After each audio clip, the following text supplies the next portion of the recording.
আজ শ্রমিক তার ন্যায্য মূল্য থেকে বঞ্চিত। দেশের ৬ কোটি লোক যারা কাজ করছে নিম্ন আয়ের, তারা সরকারের সকল সুযোগ সুবিধা থেকেই বঞ্চিত। এমন অভিযোগ করেছেন বিএনপি সিনিয়র যুগ্ম মহাসচিব রুহুল কবির রিজভী।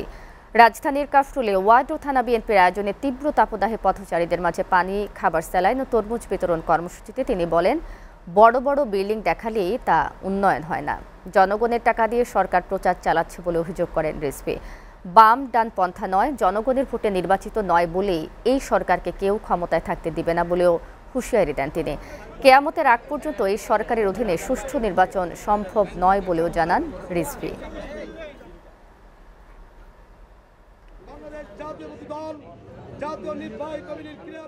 ৬ কোটি লোক যদি দুর্বল কাজ, অর্থাৎ যে ফেরি করে চা বিক্রি করছে, ওই রিক্সাওয়ালা, ওই সিএনজিওয়ালা, এরা তো কোনো সরকারের সোশ্যাল যে প্রোটেকশন, সেই প্রোটেকশন তো পায় না। উন্নয়নের কথা বলেন, আরে উন্নয়ন তো মানুষ খেতে পাওয়াটাই তো উন্নয়ন। মানুষ তার একটা বাসা থাকবে, এটাই তো উন্নয়ন।